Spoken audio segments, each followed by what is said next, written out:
Good morning. আজ বাক্য পরিবর্তন, বাক্যের রূপভেদ এগুলো নিয়ে আলোচনা করব। বাক্য সম্বন্ধে আমরা ছোটোবেলা থেকেই জেনে এসেছি বাক্য কাকে বলে। যে কোনো মনোভাবকেই বিভিন্ন রকমভাবে কিন্তু বাক্যে প্রকাশ করা যায়। সেক্ষেত্রে মনোভাব বা বক্তব্য একই রকম থাকে, কিন্তু বাক্যের রূপগুলো আলাদা আলাদা হয়ে যায়। একেই বলা হয় বাক্যের রূপান্তর।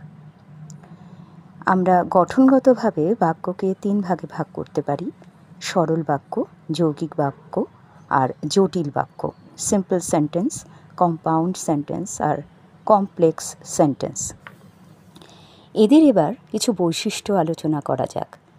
এইসব বাক্যে একটিমাত্র সমাপিকা ক্রিয়া থাকবে এবং কর্তা থাকতেও পারে, আবার নাও থাকতে পারে, উহ্য থাকতে পারে। সেটা হলো সরল বাক্যের ক্ষেত্রে। যৌগিক বাক্যের ক্ষেত্রে একাধিক সরল বাক্য থাকবে এবং দুটো সরল বাক্যের মধ্যে এবং, কিন্তু, তথাপি, তবু ইত্যাদি অব্যয়গুলো থাকবে। জটিল বাক্যের ক্ষেত্রে একটি সরল বাক্য থাকবে, এক বা একাধিক খণ্ড বাক্য থাকবে, যা সরল বাক্যটির সাহায্য ছাড়া পূর্ণ অর্থ কোনোভাবেই প্রকাশ করতে পারবে না। যেমন যখন, যেহেতু, যে, যেখানে, যার, যদি, যদিও। এবার কিছু রূপান্তর আলোচনা করা যাক। পরীক্ষায় তো এভাবেই থাকবে, সেটা আইএসসি হোক বা আইসিএসসি। খেলার আরম্ভেই এরূপ আশাতীত ফল লাভ করিয়া অন্যান্য বালকের বিশেষ হৃষ্ট হইয়া উঠিল, কিন্তু ফটিক শশব্যস্ত হইল। এটা রবীন্দ্রনাথের ছুটি থেকে নেওয়া। এর রূপান্তর করছি সরল বাক্যে। খেলার আরম্ভেই এইরূপ আশাতীত ফল লাভ করিয়া অন্যান্য বালকের বিশেষ হৃষ্ট হইয়া উঠিলেও ফটিক শশব্যস্ত হইল। এখানে উঠিলেও-এর ওপর একটু জোর দিতে হবে। এটাই একে সরল বাক্যে রূপান্তরিত করতে সাহায্য করেছে।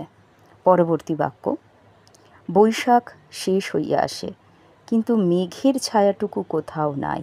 সরল বাক্যে বৈশাখ শেষ হইয়া আসা সত্ত্বেও মেঘের ছায়াটুকু কোথাও নাই।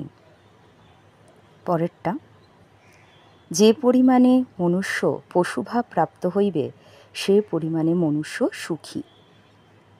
সরল বাক্যে মনুষ্যের পশুভাব প্রাপ্তির অনুপাতে মনুষ্য সুখী হইবে।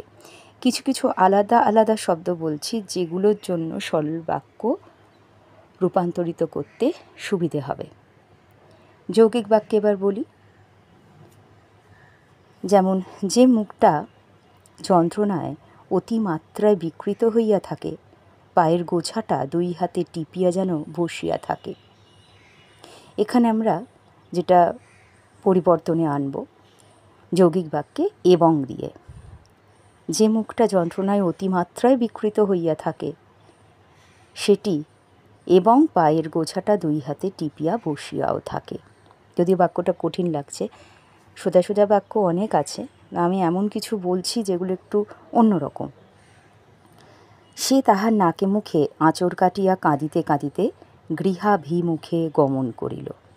যৌগিক বাক্যে সে তাহার নাকে মুখে আঁচড় কাটিল এবং কাঁদিতে কাঁদিতে গৃহাভিমুখে গমন করিল। একখানা ইংরেজি নভেল বার করে পড়তে বসলুম। যৌগিকে একখানা ইংরেজি নভেল বার করলুম এবং পড়তে বসলুম। এবার জটিল বাক্যে যাই। পৌর পঞ্চানন বাহিরে আসিয়া শিবনাথকে সম্মুখে দেখিয়া স্তম্ভিত হইয়া গেল। পৌর পঞ্চানন যখন বাহিরে আসিল, তখন শিবনাথকে সম্মুখে দেখিয়া স্তম্ভিত হইয়া উঠিল। এখানে যখন তখন দিয়ে জটিল বাক্যটি করা হয়েছে। পরবর্তী: তাহার মা অনেক সময় ধমক দিয়া তাহার মুখ বন্ধ করিয়া দেয়, কিন্তু আমি তাহা পারি না।